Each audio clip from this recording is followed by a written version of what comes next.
We are one spirit, one world.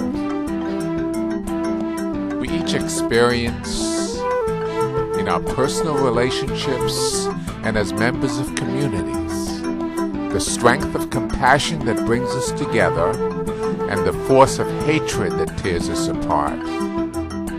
In moments of anger and despair, even those closest to us appear to be enemies. Jesus said, "Love your enemies." But how do we do that? Self-awareness and identity are keys to being human. That's how we recognize ourselves as distinct from everyone and everything else. When Jesus said to love God above all else, and to love others as we love ourselves, he challenged the usual basis of individual identity. He pointed to a higher identity in which each of us is part of a larger whole. We each have a separate physical body. So it's understandable that our first loyalty is to that body, which to each of us is me. But the Apostle Paul said, we are different members, but one spiritual body. Now science is showing that even our bodies are not as separate as we thought.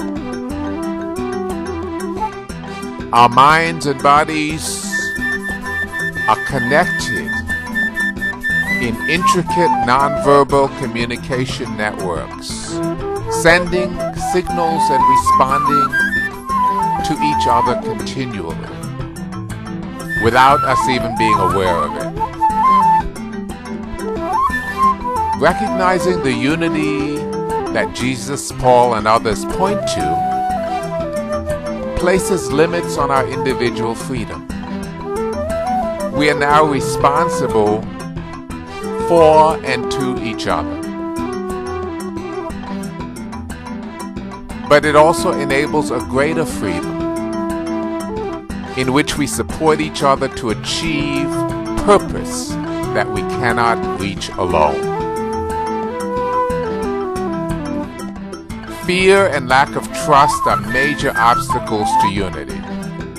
Real and perceived differences in opinions and desires set the stage for conflict. These attitudes can harden, making conflict appear cataclysmic and irresolvable, with vicious cycles of attack and revenge.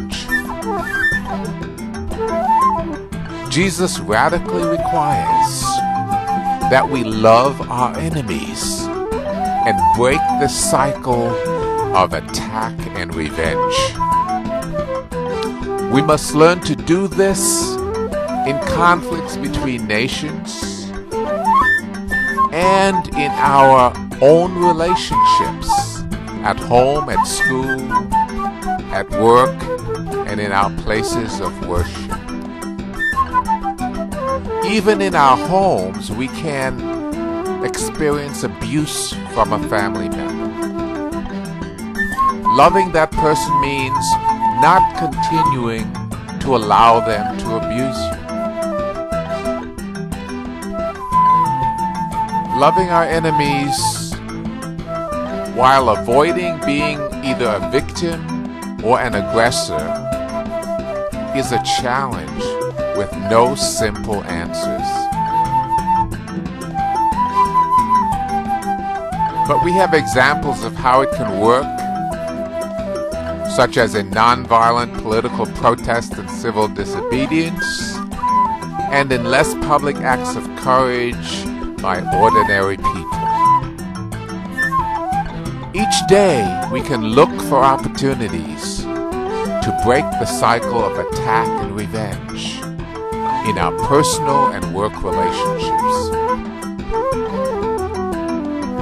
To resist retaliating in fear or anger, and to see the other person as part of the same spiritual body.